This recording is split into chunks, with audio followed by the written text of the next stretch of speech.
My name is Sophia Mitchell, 38 years old, married to Daniel for nearly 15 years. We have a son, Ethan, who just turned 12.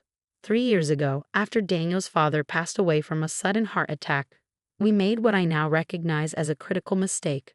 We moved into his mother's spacious Victorian home to help her adjust to widowhood. Vivian Mitchell had always been particular about her preferences, but I never anticipated how dramatically our living arrangement would transform her from a merely opinionated mother-in-law into what felt like my personal tormentor. The first indications appeared subtly: small comments about the laundry not being folded correctly, questions about why I chose certain ingredients for family meals, remarks about Ethan's schedule being too structured despite her previous complaints about modern children lacking discipline. "Sophia, dear," she would say, wandering into the kitchen where I prepared dinner after my full workday as an accountant, "don't you think the chicken is a bit overdone?"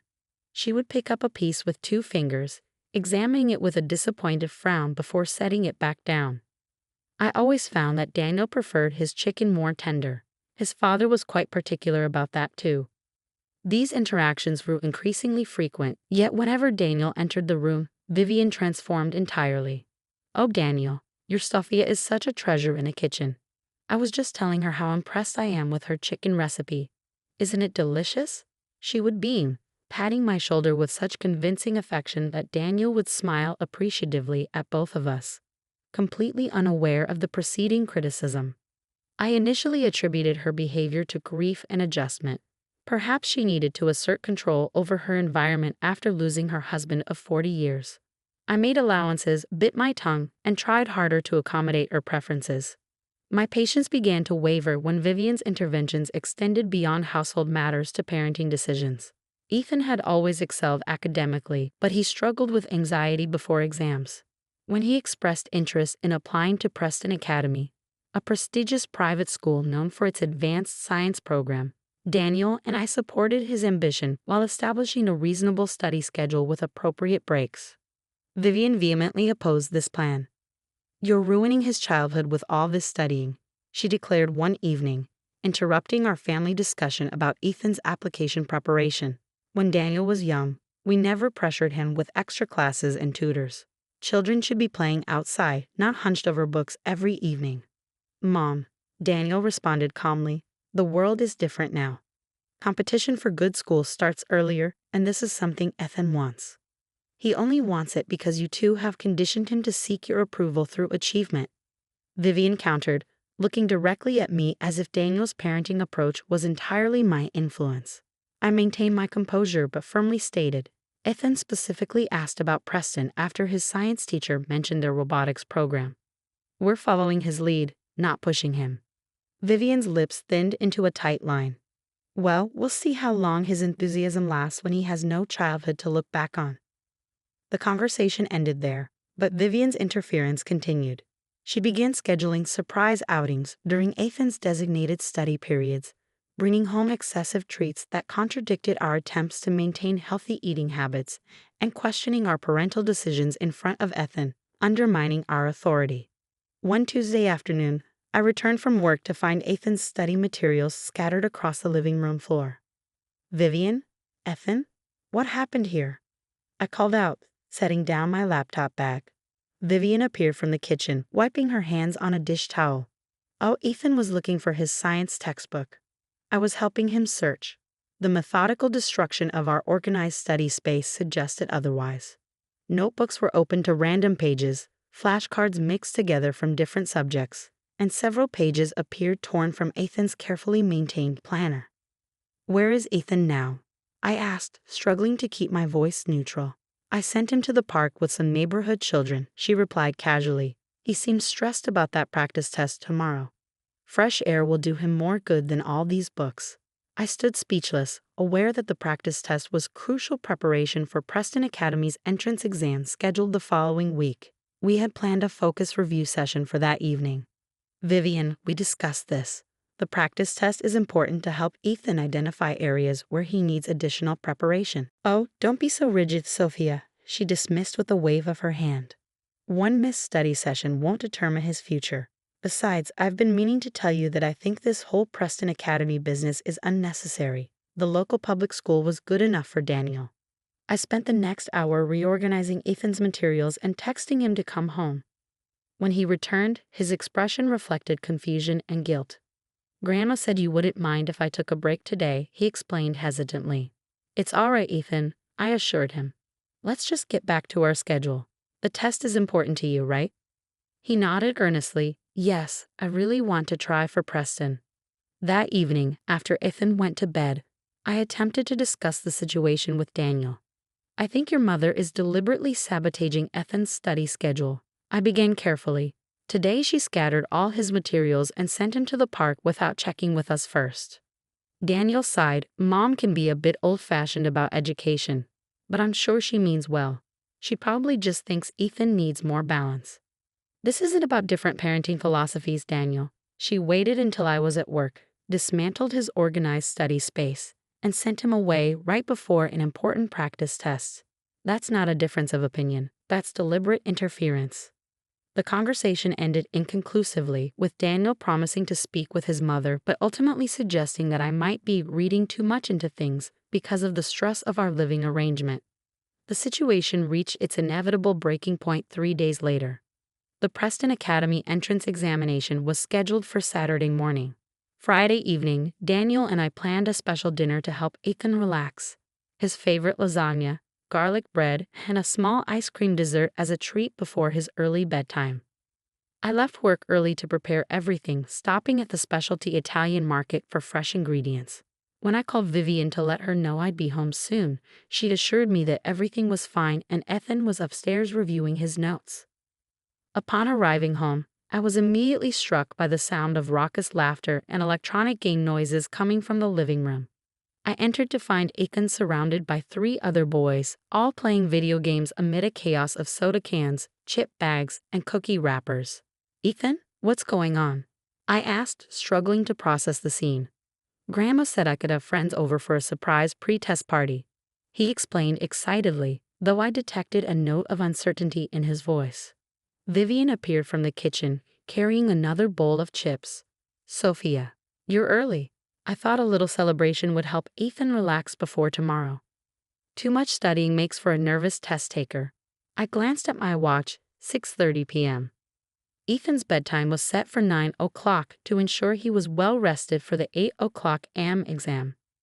"Ethan needs a proper meal and an early night, not sugar and excitement," I said quietly, trying to avoid creating a scene in front of his friends. "We discussed this plan as a family." "Plans can change," Vivian replied dismissively. "Boys need to be boys. Besides, I've made pizza for everyone. It should be ready in about an hour." An hour of additional waiting for dinner would completely disrupt our careful schedule. I felt a surge of anger that I could no longer suppress. "Ethan, please ask your friends to head home now. We need to prepare for tomorrow," I stated firmly. "But Grandma said," he began. "I understand, but this is important. The test is early tomorrow, and we had a plan." Vivian interjected. "Don't be ridiculous, Sophia. The boys are having fun. A little excitement won't hurt his test performance. If anything, it will help him sleep better."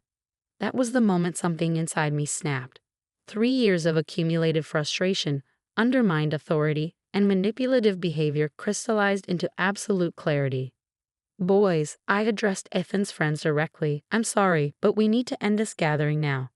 Ethan has an important test tomorrow morning. I'll call your parents to pick you up." Despite protests from both the children and Vivian, I remained firm. After the boys departed and Ethan went upstairs to shower before dinner, Vivian confronted me in the kitchen. "How dare you undermine me in front of Ethan and his friends?" she demanded. "I was only trying to give him some normal childhood experiences instead of this test-obsessed environment you've created." "No, Vivian," I replied, my voice steady despite my racing heart. "You were deliberately sabotaging his preparation for something important to him. This isn't about different parenting styles, it's about respect. You don't respect our decisions as parents, and you actively work against our family's goals. That's absurd. Everything I do is for this family's benefit. Daniel would understand, even if you don't." "Then let's ask him," I suggested, hearing the front door open as Daniel arrived home from work. The ensuing conversation was uncomfortable but necessary. With Ethan upstairs, I calmly recounted the day's events and the pattern of interference that had been building for months. To my surprise and relief, Daniel didn't immediately defend his mother. "Mom, is this true?" he asked, his expression troubled. "Did you organize a party knowing Sophia and I had already planned a quiet evening for Ethan?" "I was thinking of Ethan's well-being," Vivian insisted. "All this pressure about one test can't be healthy when you were his age." "Mom," Daniel interrupted gently, "I'm not Ethan, and this isn't 25 years ago. Sophia and I make decisions together about our son's education and schedule. You need to respect that." Vivian's face flushed with indignation. "So now I'm the villain for wanting my grandson to have some fun. I suppose next you'll tell me I have no say in this house at all, my own home." An uncomfortable silence followed her outburst. Finally, Daniel spoke. "I think we need to reconsider our living arrangement." Over the next hour, as I prepared Ethan's dinner and helped him finalize his preparations for the exam, Daniel and his mother continued their discussion in hushed tones in the study. Later that night, after Ethan was asleep, Daniel joined me in our bedroom with a resolved expression. "I've talked with Mom. We're going to start looking for our own place next week." "Are you sure?" I asked, both relieved and concerned about his relationship with his mother. "Yes," he affirmed. "This isn't working. I should have listened to you sooner about how she was undermining our parenting. I'm sorry, Sophia." The next morning, Ethan took his entrance examination while Vivian remained noticeably absent from breakfast, staying in her room with claims of a headache. 2 weeks later, we received the news. Ethan had been accepted to Preston Academy with a partial merit scholarship. When we shared the news at dinner, Vivian's response was telling. While she said stiffly, "I suppose all that studying paid off after all. Though I still think." "Mom," Daniel interjected firmly, "this is a moment to celebrate Ethan's achievement without qualifications." She pressed her lips together, but nodded reluctantly. The following month, we moved into a modest 3-bedroom house just 15 minutes from Vivian's home. Close enough for regular visits, but with necessary separation to establish healthy boundaries. The transition wasn't without challenges. Vivian initially refused to visit our new home, claiming we had abandoned her, but gradually adjusted as Daniel maintained consistent contact while enforcing our parental authority. Ethan flourished at Preston Academy, his confidence growing with each academic achievement and new friendship. Without the constant tension at home, our family dynamics improved significantly. Daniel and I communicated more openly, addressing issues before they escalated. Even my relationship with Vivian slowly evolved into something more respectful, if not entirely warm. 6 months after our move, during Sunday dinner at Vivian's house, she surprised us with an unexpected acknowledgement. The science fair project Ethan presented, about renewable energy, she began hesitantly. His teachers sent me photos. He's clearly thriving at Preston. She paused, then added quietly, "Perhaps you both knew what was best for him after all." It wasn't a complete apology, but from Vivian it represented significant progress. Daniel reached across the table to squeeze his mother's hand, while I offered a genuine smile of appreciation for her effort.